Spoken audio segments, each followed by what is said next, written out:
Good morning. This year at GDC, we are debuting our vision track, designed to provoke free-thinking creativity beyond the constraints of modern production barriers. The next speaker is a perfect ambassador of this philosophy.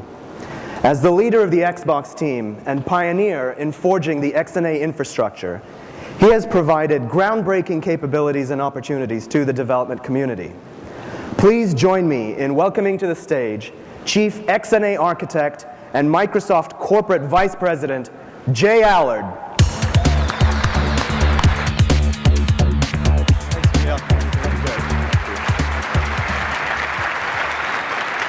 Boy, it's great to be back at GDC again, and I'm really excited to be in San Francisco this year.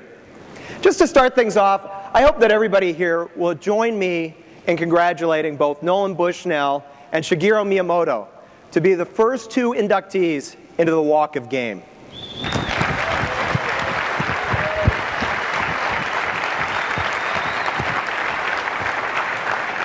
It was truly a privilege to be there last night to honor them both for the great things that they've done, everything that they've done for our industry. Now, meeting Nolan for me was a special thrill because when I was growing up, my heroes didn't come from movies. They didn't come from sports or music. My heroes? Evel Knievel and Nolan Bushnell. Now, it might seem like a strange pair, but if you think about it, they both took incredibly big risks and really changed a generation.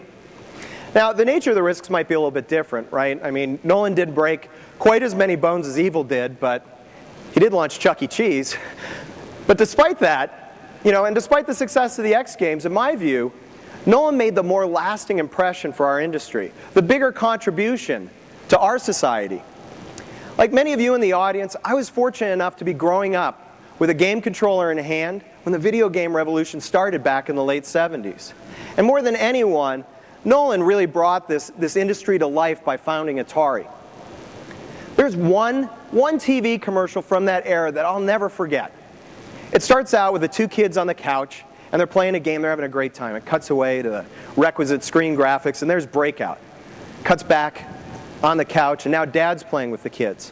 Switches back at Space Invaders, and it goes on. And eventually the grandparents are playing on the couch, playing some game on the couch, holding the joysticks, and there's a crowd of like 20 people around the couch, all screaming and cheering at the TV and having a great time. And it ends with one of the most profound statements that I can recall from that era of gaming. It asks, "Have you played Atari today?" And the thing about that statement for me, it was an open invitation to the world to come and enjoy this exciting new medium.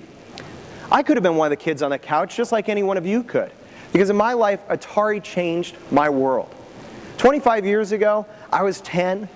Family game night centered around games like Monopoly and Chutes and Ladders and Battleship. But after Atari, it was all about combat and Space Invaders, and the board games really started collecting dust. So then, all of our allowance money went into buying game cartridges, and Atari replaced after-school specials on the TV. And that's the reason that I'm doing the job that I'm doing. The reason I'm so passionate about our industry and what this industry is capable of. It's all about what happened to me when I was 10. The change from board games to video games was powerful. It was fundamental. It did more than just change my expectations of what it meant to have fun. It changed our society, it changed our culture, and it birthed this very industry. Well, today I want to talk about three new forces that are going to change our industry just as fundamentally as its initial birth. Just over a year ago, I went to a sports bar with my wife and some friends, and we watched the Super Bowl. The bar had an HD TV, and the show just blew us away. Well, it wasn't long before we had an HD TV at home. And that's really the essence of the first consumer force that we're facing, the high-def living room. Now, once you've seen the Super Bowl in 16:9 with high definition, digital surround sound, the whole thing, going back to anything else on a 4:3 screen, it's going to be a bit of a disappointment. And as more and more people get exposed to the high-def medium through television, the visual expectations that they have for all mediums are going to ratchet way up. In 16:9, it's great to see more of the field, more of the gameplay, but it doesn't change the way the players play football. In our medium, it is going to change the way that people play our games. And the trend is more than just resolution. It's not just about the digital TV screen. Look at what else is happening in the living room with time shifting and TiVo. Look at digital broadcast. Look at what's happening as consumers are accessing their digital lifestyle through their digital living room. They're watching their own digital videos. They're watching their own digital photos in the living room. They're even listening to digital music that's stored somewhere else on a PC in the house. In the high-def living room, our consumers have greater control over their entertainment experiences and a wider range of possibilities to enjoy them. So high-def, it's not just about graphics. The thing about high-def is really the impact that it's going to have on the digital living room. Something else I remember back from my Atari days. You know, when we first got our very first Atari console, it was about the same time I got my first phone. Now, it was a shared landline, but it was in my room, and that was a big deal to me. It's not a big deal to kids today. Kids today, they've got cell phones. They're connected all the time. They pick their coffee shop based on hotspot availability. They're connected to people all the time. And we're all like that. These days, I take my phone wherever I go, and I expect to be able to reach out and touch you no matter where I am digitally. If it's by phone, it's voice, or maybe by text. On the computer, it's an email. If I'm on the computer, you're on too, it's instant message. Or if it's like this keynote and a message that we want to get out to millions and millions of people, it's a podcast or a blog posting. And this is this big second consumer trend that we're facing. Think of this as high-def connectivity. High-def connectivity isn't just changing the way we communicate, but it actually is going to change the expectations of our entertainment experiences going forward. We've all seen it in music today, and we're going to see it more in television and movies and in games. Our customers are going to expect to be able to connect to their content wherever they are, whenever they want to. Now, here's something else that didn't change in the Allard household. When we were first playing video games, I didn't race out and get my first tattoo. And that's what people are doing today. Kids today are personalizing everything, and they're starting with their bodies. When you think about it, tattoos, piercings, plastic surgery. Think about their cars. When I was growing up, 16-year-old dream birthday present was a new car. The dream today is mom's hand-me-down Honda and $2,000 to go trick it out with ground effects, a killer AV system, and a new paint job. Kids today want jeans made to their personal specs. And that's really the essence of trend number 3, which is self-expression. Forget Gen Y. This is not about Gen Y. This is about the remix generation. What we have now is a consumer of generations that want to leave their fingerprints on everything they touch and their mark on everything they do. And digital technology gives people that ability to remix content and remix themselves in entirely new ways. As game makers, we need to learn how to honor and really build on that impulse. And it's valuable. How valuable is this impulse? I mean, things really haven't changed that much since we were kids. Oh yeah? Why is the ringtone business in just 3 or 4 years worth $3 or $4 billion? As game creators, we should be asking ourselves questions about that industry. I mean, how is it that they've ramped up so quickly to come close to how much money we bring in, and it's taken us 30 years? But the next question, how are we going to take advantage of that consumer behavior and that urge to personalize and take that into our games? Well, the answer is simple. I mean, we just go out and build products that reflect the amazing shift that we're experiencing. Today, we stand on the leading edge of a new era, the HD era. And if we work together in this industry, we can turn these forces into a massive wave that's transforming all the assumptions about our industry. The assumptions about the types of games that we can create, the types of stories we can tell. The assumptions about our target market and the size of our audience. Assumptions about the value of our intellectual property. If we're smart, if we build the next generation of games to amplify these forces, we have an opportunity to create the kind of transformation that you get only every couple of decades. Today, we have the opportunity to make video games the center of the HD era. We have the opportunity to establish ourselves as the cultural force that other media looks to when they're looking for cues to the future. We have the opportunity to dramatically expand our audience. If we're smart and we really capitalize on the HD era, I'm confident that we can double the size of our audience this decade. Why will games, why are we going to be the ones to lead? Why now? Why the HD era? Well, it's simple. The HD era, the HD consumer, needs more than a high-def Super Bowl. You are the people that are going to ignite the HD content revolution. It's not CBS this time, or ESPN, or Sony Pictures. It's you. Because in the age of high-def productivity, connectivity, games, and the self-expression, people want to connect to their friends and experiences in fundamentally new ways. In an era where the people out there all value self-expression above just about everything else, you have created the one form of entertainment that yields the role of the protagonist to the consumer. It's a perfect marriage. It's perfect.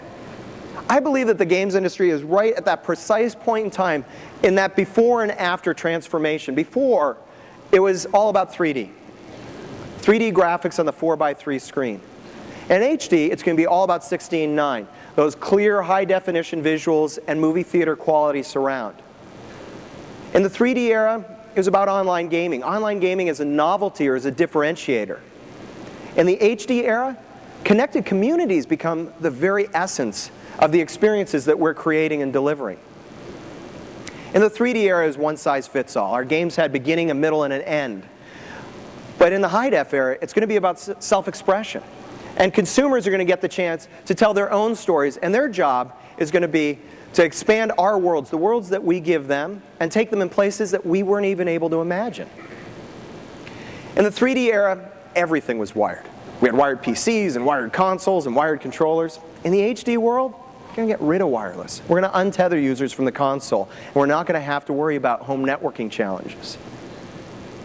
In the 3D era, it's going to mean we had a lot of challenges in the development community. In the HD era, it's going to be the same.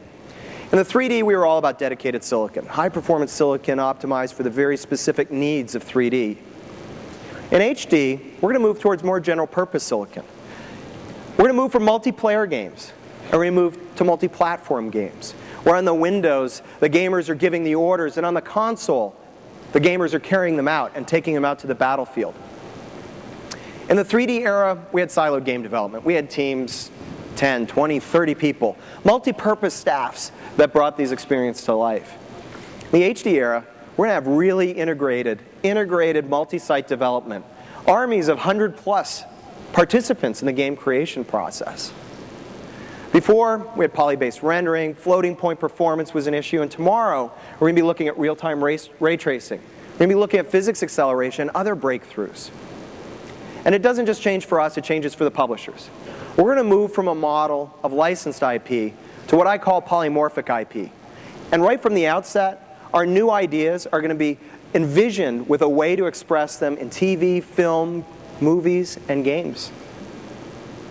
The 3D era was pretty much a retail-only proposition for publishers as well. And we need to augment that. It's time to augment our content with micro-objects, with episodic content, with on-demand gaming that gives you the opportunity to leverage your IP and deliver it to a broader audience in easier ways. As exciting as I am about the whole transition from 2D to 3D, it was a great shift for our industry. I'm more optimistic about the shift of the HD era. And one of the reasons is because we have a lot of new friends. In the 3D era, we kind of did it by ourselves. But this time, we've got new friends. They're anxious to join us at this party. They're anxious to open their minds and open their wallets and help make the HD era come to life. There's really a massive wave building here, and if we can ride that wave, we're going to put games right at the center. Let's hear what some of these partners, both new and old alike, think about when we talk about the HD era. What people want are worlds. They want to be able to leave their world behind and go into a different world and live in that world. It's a very exciting time to be building console games, and I think we're just starting to scratch the surface of the interaction and the interplay that can happen between these different platforms. Think about the experience of watching TV on HD TV. Think about playing a game. I mean, the experience is going to be awesome. Everything's getting integrated. It's here. The digital lifestyle is here, and everybody's embracing it. Nobody is downgrading these days. Everyone is upgrading. For the past, we've been trying to achieve what Hollywood is doing. Now we can surpass that. We go beyond. I think we should do an Xbox Live concert, yes. That would be awesome, actually. I guess when we play live, we can play to 10,000 people, but with the Xbox Live, we can play to 1 million people at one time, or millions. It's very exciting.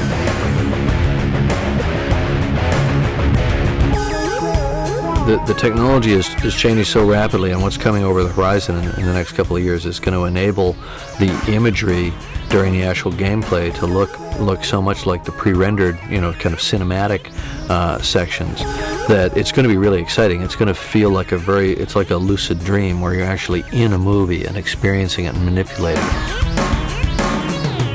This big HD boom that's going on, where people want high definition. They want to feel like they're in that movie. They want to feel like they're immersed completely in the movie or in that game. With HD gaming, we can immerse the player and create believable experiences.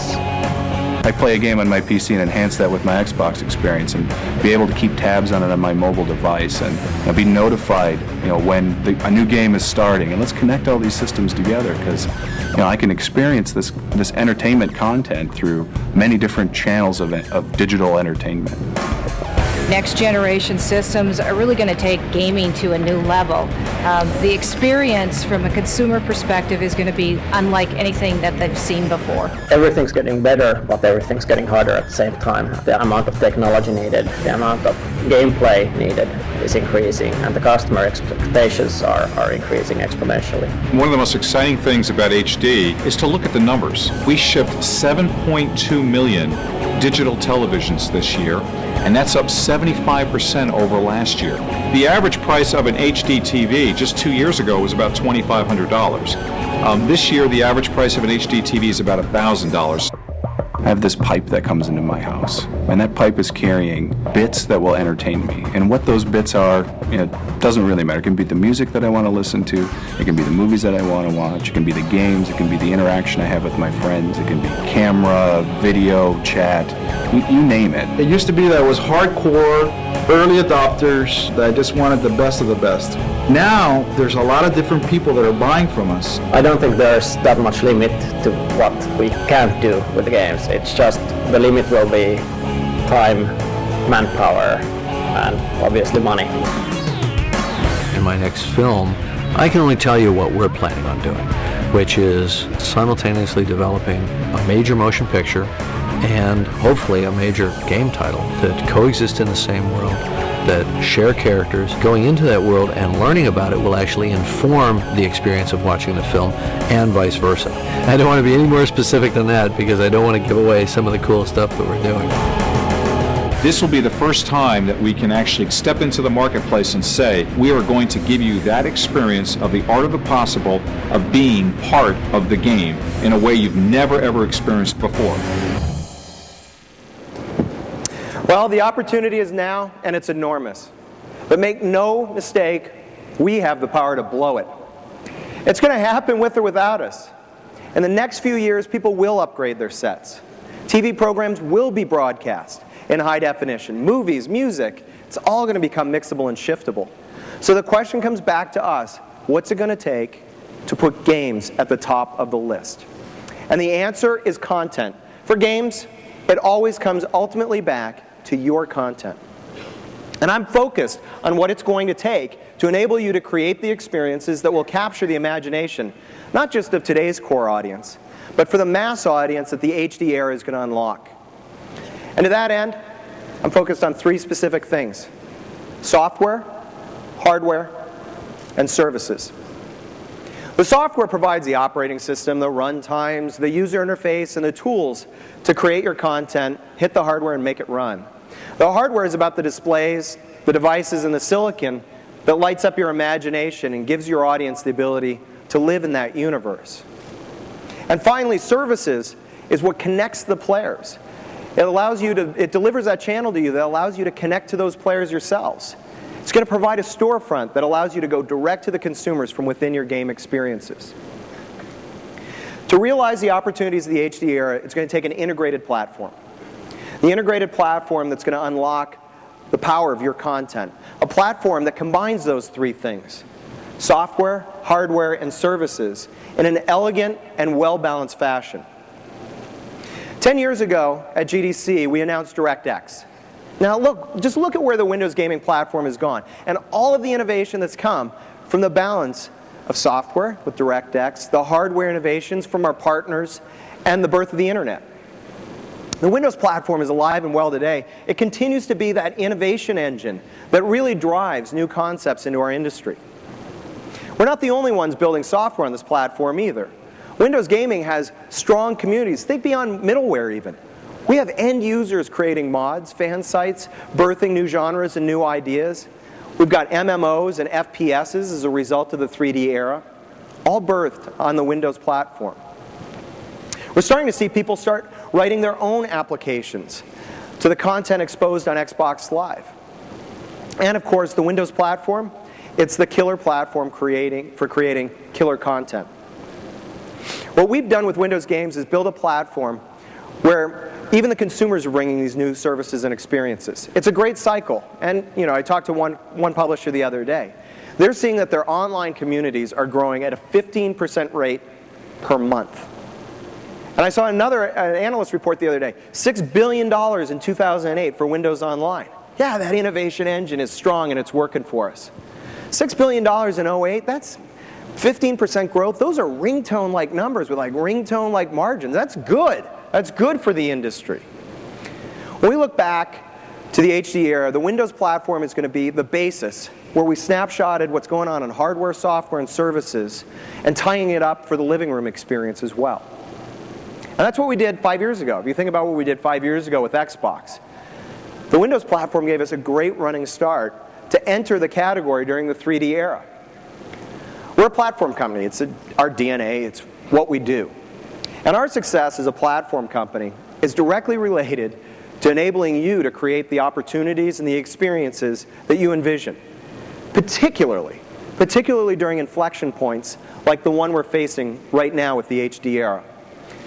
In this era of games, we're going to take all of our lessons, all the lessons at Microsoft, 30 years as a software company, 10 years of Windows gaming and DirectX, the 3 years we've been in the Xbox market, and what we've learned with Xbox Live. We're going to take all of those, and we're going to drive the development of a new console platform that provides the perfect balance between hardware, software, and services that guarantees that your content can really shine in the HD living room. Let's talk a little bit more about the platform in detail. We're going to start with software. Software is always the place to start because it's the interface between you, the creators, and the hardware that actually brings it to life. Now, I was talking to a developer the other day, and this story might sound familiar. They had big ambitions. They had shipped a couple of PS2 titles, they had shipped a couple of PC titles, and they wanted to go and they set out to build a killer Xbox title. So they had a great concept, they had great art, they had a great team of artists working together. They had a great game hook that every publisher would love, and they got the big publishing deal. Started ramping up, but they missed the first milestone. The team was struggling a little bit with coordination. And then the publisher asked for a minor change. And well, that broke everything and pushed out the next milestone even further because of dependency tracking and coordination problems again. Well, you know what happens next in the story, right? A new game comes out, same category, and it ratchets up the visual fidelity. So the developer and publisher sit down, they say, what are we going to do about it? We got to go catch up. So the budgets increased, the staff grew, more specialists got added like a lighting engineer, like a shader composer, so that they could ratchet up and catch up. By the time they were done, the producer was pulling his hair out, couldn't herd the cats at all, and they missed the holiday window. And the team continued to work because they had the vision, they had the dream. They got caught up in this negative cycle. And it meant that their vision, the hook for the game, the essence of the game, never made it into the code. So finally, the publisher had to pull the plug. Now, I know everybody in this room has heard some variant of that story, and probably it's all too familiar for some of your experiences in the industry. It's impossible for me to talk to a developer and not hear fragments of this story lingering about. Teams are frustrated with the workflow challenges inherent in doing what we do today. The fact is, it's going to get harder. Because when you're making a game for somebody that's got high-def Super Bowl expectations, you're going to need that army of artists. When you're making a game for a consumer that wants to play with their 20 friends online and create new game modes that you haven't even envisioned, that's a much taller challenge as well. So how the hell are we going to do that? How are we going to make our successes repeatable and make the process rational? Well, last year we talked a little bit about XNA. We talked about the increasing complexity of game development, and we assured you that we were here to help. We talked about our plans for building and integrating XNA components to enable better efficiencies and some cross-platform development. And since then, we've done a lot. We made PIX available, both on Xbox and Windows. We have XACT, the DirectX 9 API, HLSL. Developers have a common controller. The live services are now available from the PC, and games are already, that are on shelves today, are already exploiting that capability. So we're bringing it all together. Well, last year, since the last GDC, we've shipped over 3,000 development kits, Xenon development kits, to get people ready for the high-def living room. But in the high-def era, as excited as I am about the platform, and I think my job is relatively secure, there's a lot of work to do, the platform's not the constraint. The constraint flips to you. It flips to your time, and the time that it takes to create these games. Just to make one point, look at the proliferation of roles. A while ago, one person create the mesh, texture it, and animate it. Today, one guy builds it, another has to do the materials, somebody else rigs it, somebody else is doing the animation, and somebody still has to fit it in to the transform and the build process to make sure that you have a daily build with that object. That's just the start. In the HD era, the volume of content is going to go way up. And when that volume goes up, that means teams are going to go way up. It means the interactions between these teams are going to go way up. The relationship is going to shift between you and your QA department and your publisher, and we're even going to see the introduction of offshore development. These are the realities of the next generation. We all see it coming. At the beginning of this week, we announced part of the solution. We announced XNA Studio. XNA Studio is a new game development platform that really takes a holistic look at the challenges teams are facing in our medium today. At the very heart of XNA Studio is the workflow system. It allows you to create all your content in native formats, map out all of your dependencies, provide specific transforms, manage your workflow, customize it, and shove it all through a unified build environment. XNA Studio is going to let you track your content. It's going to allow you to track your process. It's a bug tracking system. It has managed work lists. We're building XNA Studio so you're not wasting time with broken builds or broken assets. Integration of this is really the key. By pulling all of this together in XNA Studio, we're going to deliver serious productivity benefits for every single person in this room. Every single person on the team, the artist who needs to check in an asset, and not bug a developer to create a build to see what it looks like. It's just a simple example. Tomorrow, you're going to need the workflow that allows you to scale your team, scale your processes, and work in a distributed environment. You're going to have distributed assets all over the internet that you're going to have to collaborate with. And finally, when you're ready for certification and test, XNA Studio is going to let you push a button and submit that final build. That's really our goal. Our goal is to provide a platform and a tool set that untethers you from the limits of the technology and makes time a non-issue. It makes your imagination the only real constraint. To do this, we're building on Visual Studio. We're building on the team concepts that are going to be introduced this year in a product called Visual Studio Team System. It's a mouthful, but it's going to be great for the game development community. And next year, we're going to introduce XNA Studio. And we're going to go beyond programmers. We're going to make the studio relevant for the content creators in the audience as well. Think of XNA Studio as basically our Visual Studio for games development. For the coders in the crowd, you can get VSTS this April by just going up to the XNA website and registering. You'll get on a beta. We'll let you participate, and you can start giving us feedback on the team system. And for the content creators of the crowd, I'm looking forward to coming back next year because I'm going to put a copy of XNA Studio Beta in everybody's hands at the keynote next year. It's going to be critical to streamline the development process, and I want your feedback. All right, so that's software. Let's talk about hardware. There's been a lot of speculation about the next generation hardware that we might be putting together with Xbox. And I'm not going to tell you about it. I can't disclose the details here. We're going to save it all for E3. But we do know that great gaming requires great hardware. And to get the most out of it, you have to design the hardware with software in mind. You have to design hardware with the game creators in mind. Now, ultimately, there are two approaches when you're designing game hardware. So let's talk a little bit about how we thought about it. Now, in one approach, you can say, hey, it's all about the hardware. take a super customized approach with a lot of PhDs, and you can design your hardware to win at science fairs. Lots of blue ribbons. You can woo over the electrical engineers of the world. You might go so far, you might put a fancy label on it. Forget the fact that it's hard to program to. This is cool. That doesn't mask the fact that you didn't design it for the developer. It becomes apparent because after you launch a system like that, it takes a year before anything worth playing comes out. That's a crime. That's a crime. There are too many good ideas in this room to go that approach. The science fair approach turns game programmers into hardware schedulers. The only emotion that approach can elicit from you is frustration. Those days, they're over. Here's my point. Here's our approach. The platform is bigger than the processor. If your starting point is hardware and all about focusing on maximum theoretical performance, doesn't matter. All the software and services in the world aren't going to help you people make better games. It's the wrong design point. Hardware is no good if you can't light it up. So we took the other approach. We designed the hardware with the software in mind. Software that maps back to your needs, the needs of content creators. The better the marriage between hardware and software, the closer you're going to get to achieving that theoretical performance of the hardware. When we set out to design that hardware, we said from the start we wanted to create that elegant balance between software, hardware, and services.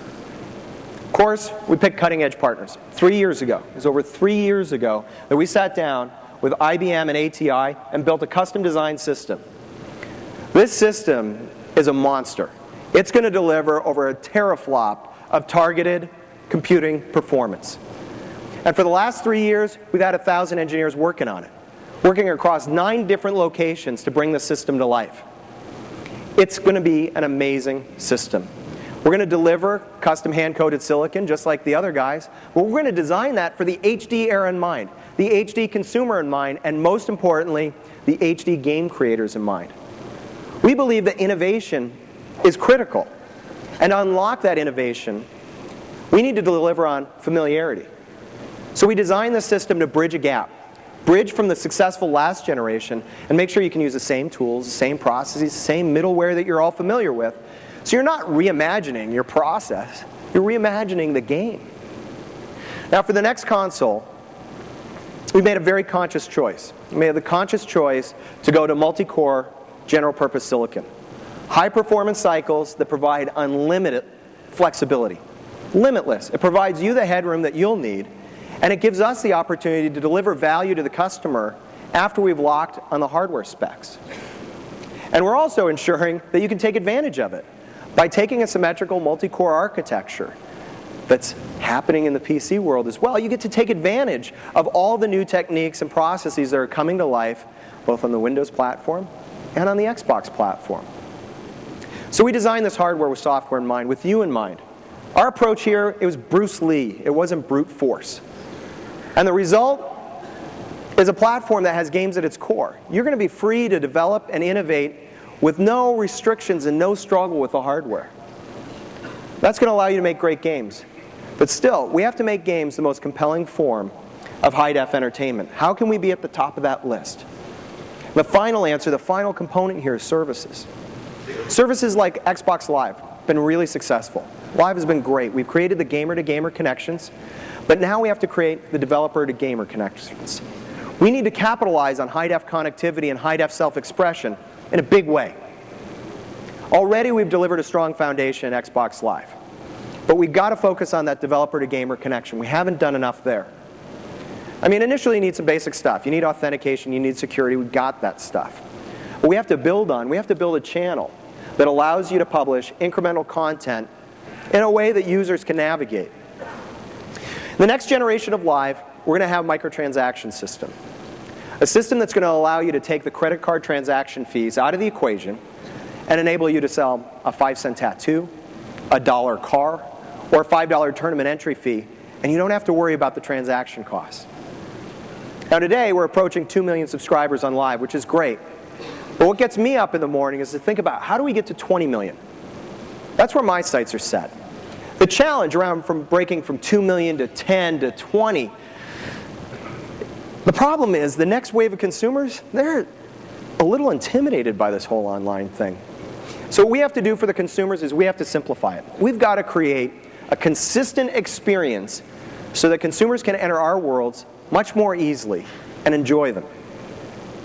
If you think about it, you think about renting a car. You come down to San Francisco and you rent a car. Can't figure out how to turn on the lights. It starts to rain. You can't find the windshield wipers.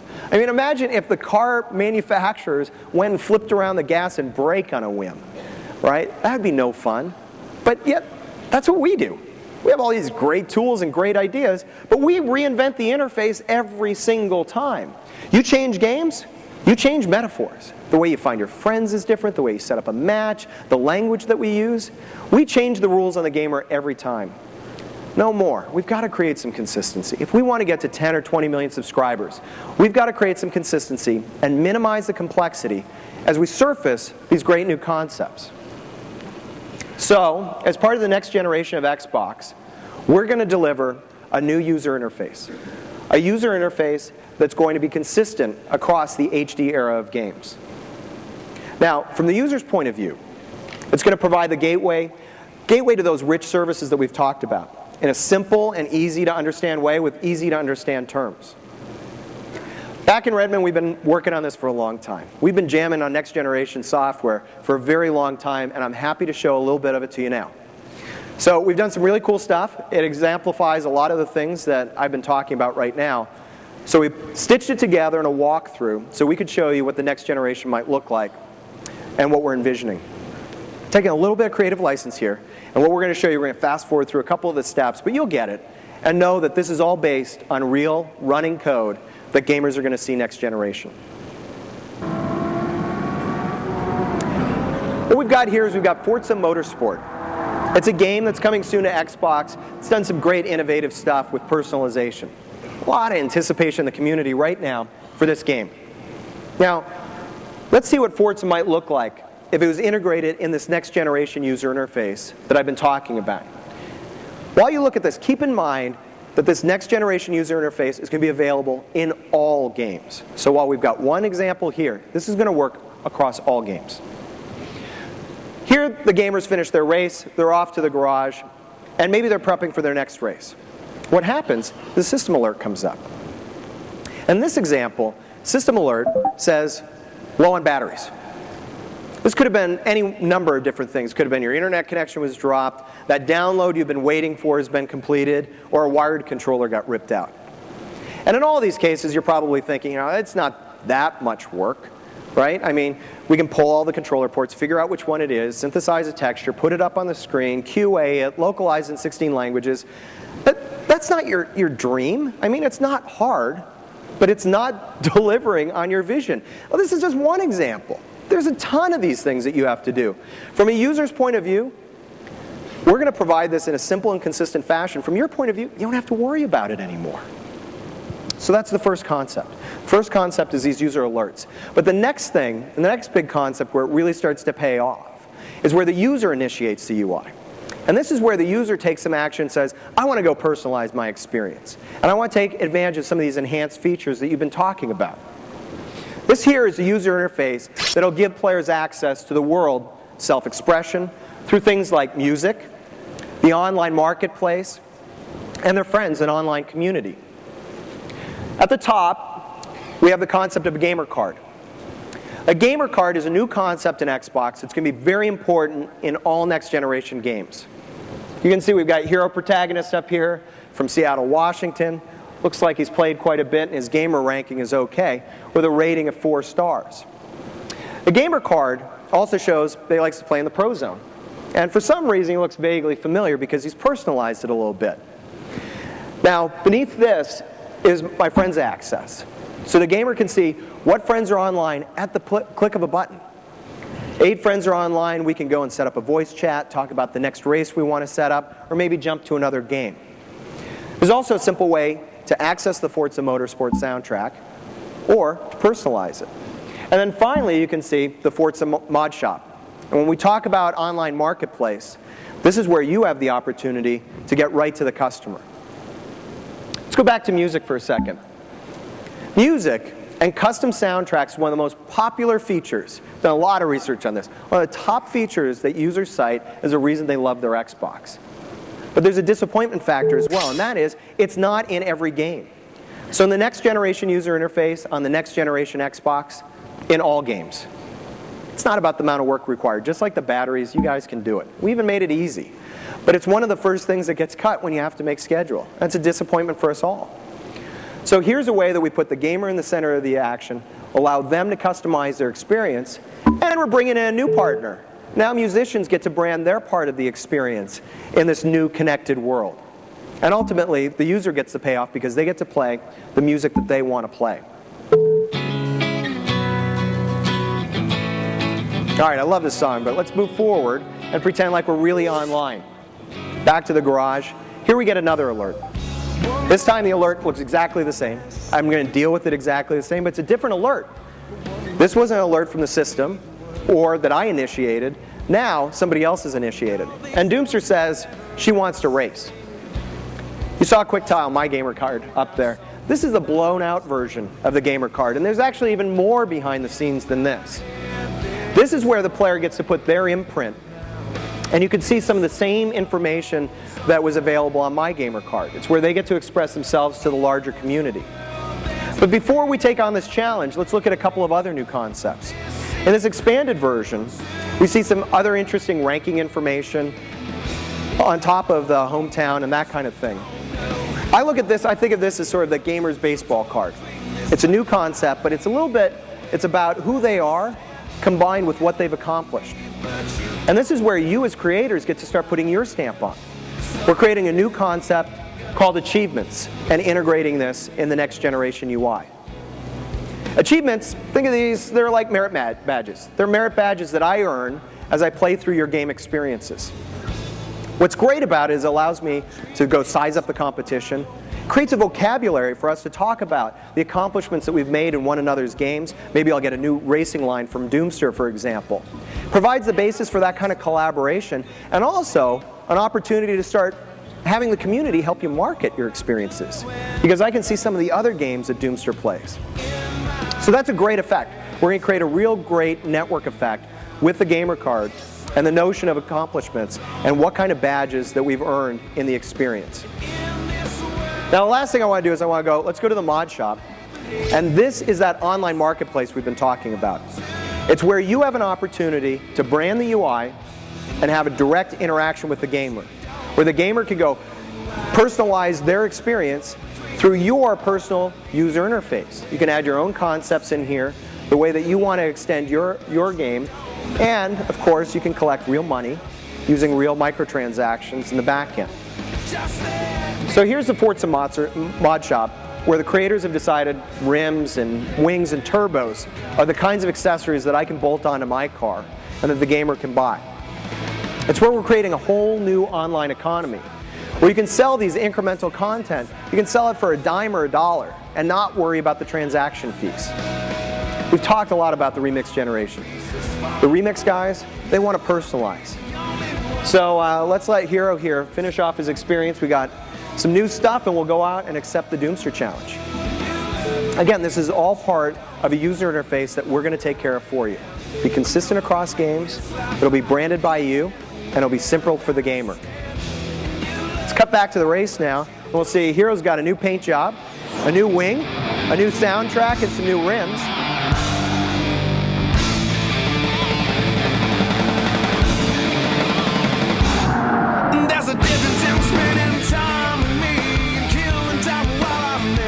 And that was enough to intimidate Doomster and give Hero that little extra edge he needed to beat her out. And when he finished that race, you can see that an achievement has been awarded by the game. If we went back to the gamer card, you'd see that that badge is lit up. Now that Hero has landed that best time.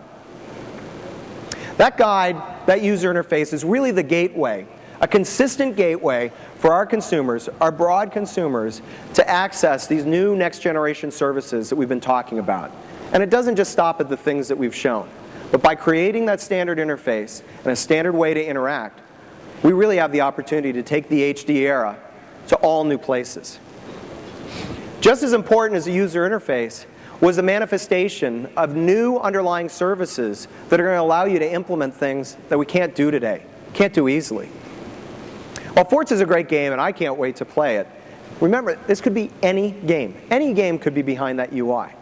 With the next generation Xbox, we're going to make sure all these components, the notifications, the music, the online marketplace, the gamer community, the music library, the gamer card, it's there for every game. Now, you're probably thinking, all these new features, getting a little nervous. What happens? You know, we launch a new platform. We've been through this before, Jay. We launch a new platform, TCRs go way up. The checklist of things that I have to worry about go way up. Well, we hate that too. You're already dealing with hundreds of TCRs, and we hate it. But it's the only way that we can really control the quality and the consistency of the user experience to get to mass market scale. This time, we're going to do it different. So I'm happy to announce a major tax break this year. This year, we're going to introduce all these new features in Xenon, but we're going to reduce the TCR list by over 100 items. So it's going to be easier for the people in this room to really focus on the vision, on the games that you want to create, and the experiences you want to deliver. Because we have the remix generation in mind, and so do you. That's a few hints about how we're thinking about the next generation of gaming. And we've talked to a lot of other people in the audience here, about what they're thinking.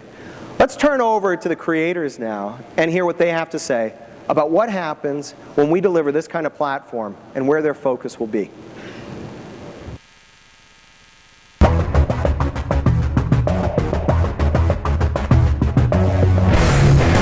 If we compare the next generation hardware with the old generation hardware, the difference is monumental. We're kind of breeding a generation that is used to controlling media and feeling like media is this clay that they should be able to kind of manipulate and play with. The technology is constantly evolving. It's never going to stop evolving. And as it evolves, it opens up new doors. When you first get told details of specs, it's like, wow, the artists are all going, wow, we can do this, we can do that, we can do the other. And then suddenly they're, oh my goodness, we can do this and that and the other. And traditionally where you're talking a team of maybe 20, 30 people doing a game, it's going to be upwards of 50, is going to be subcontracting to outside companies. So whereas it is a big challenge, it suddenly becomes a managerial challenge as well. As the games become more complicated, not just the environments, but the actual games, the mechanics, it's a game designer's job to ensure that no matter how complicated the game is, it's still very easy to get into and very easy to play. I love the idea of a parent and a kid playing a game together, or a grandparent and their grandkid playing together. If I can make a game that appeals to both of them, that they can sit and play together, that feels like it's a huge win. I've always found in the past that games were for gamers. I'm a gamer, I know what to do. I pick up my console, I pick up my joypad, I press a button. But my mum can't. My mum plays chess, my mum plays board games. Suddenly we've got a whole new platform, something that's actually going to reach out to the non-gamers, reach out to people and make it accessible. Suddenly our audience goes from a very narrow niche of core gamers to a big wide audience. So then everyone is playing games because of their games, not because they're video games. It's going to be very exciting. Our games can be inherently malleable. Unlike a movie, everybody's going to sit in Star Wars and see the same version of Star Wars. But a game can be customized. You know, the player can download new content into it. We can also observe the player's behavior in a game, and the computer, in some sense, can learn about the player just by observing what they do in the game, what they purchase, how they behave. Customization's a great thing at the moment. Everyone's into it. You've got your mobile phones with your skins and your ringtones, and that's what we're doing in games. We're taking games forward with customization. It's not just a straight path how it used to be. You play the game the designer wants you to play. Now you can just play the game how you want it. When somebody is playing with a particular warrior and they can then go online and actually play with somebody else that has a similar warrior but looks different, all of a sudden you're having your own identity, and it's this individual stamp of originality and uniqueness, I think, that's really appealing to a lot of players. We've put an auction system in the game. Players on their own were trading in chat channels, they were trading on websites, and we wanted to embrace the concept and put it into the games. I think giving the player the tools to be creative is like a double win. You know, first of all, that's an inherent kind of positive feedback to the player that, look, you can come to this game and be far more creative than you thought. And then, you know, if we can take that content, things that people are creating in these environments, and then make it a benefit to all the other players, you know, and then it becomes a nexus for community. It's very important whether your game is specifically designed around supporting a community, or it just happens to be a sports game that allows two people in real life to play against each other. people want to interact with each other. For the first time, we have this experience that lives independent from the actual game console, and those two worlds are actually colliding, and they've become one. If you're on Bungie.net looking at some old statistics, you can actually see in a corner which of your friends is online right now, and rather than just commiserate about how badly you were beaten, you can go exact vengeance by finding that player online. For me, it's really exciting is to see how it's being used by the community, and when people actually build their own stats readers and applications that take the foundation that we've given them and do things that we never really thought were possible. It's just cool to see people go farther than we could ever imagine. What's important for the gaming industry is to constantly raise the bar on each other. I think as we set goals higher and higher and we strive to make games cooler, games better, the real person who wins is the guy at home who's playing the games. And if everybody strives to be better as a whole, then the industry will rise up. Constantly raising the bar on each other. Self-expression, personalization, virtual economies, community impact, interactivity, and personalization. They're not concepts I came up with for a keynote speech. These are ideas that you've cooked up. These are the defining and driving attributes of the HD era. And if executed on well, it's going to put us right at the top of the list. I want to focus on interactivity just for a second. It's the defining characteristic of our medium. No other medium can do what we do. We yield control of the protagonist to the gamer. In an age of high-def self-expression driven by the remix generation, what single thing could be more powerful than the essence of what we do? So we stand on the threshold of the HD era. It's going to happen. The consumers are ready. They've signaled their readiness. Their expectations have been risen. What's it going to take to fulfill our vision for the medium? And the answer lies before us. We're the right medium for this age. We have the right platform to provide users with a consistent and breakthrough set of experiences, and at the same time, make your job easier. Our platform is going to unleash your creativity and allow you to redefine the traditional notions of what games should look like, feel like, sound like, and play like. Working together, working with partners from other industries who are betting on this HD future, will put games at the very center of the entertainment experiences. And in this decade, I believe we're going to go out and double our audience. In 2004, best-selling game, 5 million units, give or take. In the HD era, we're designing the platform to sell the first title that does 20 million units. In the HD era, we're going to be able to return once again to that Atari commercial. The message in that Atari commercial that I mentioned at the beginning of the speech. In the HD era, millions and millions of consumers around the world are going to gather together to play games. They're going to be in a new living room, the high-def living room. And for millions and millions of them, the answer to the very simple question, have you played a video game today? The answer is going to be yes. Thank you.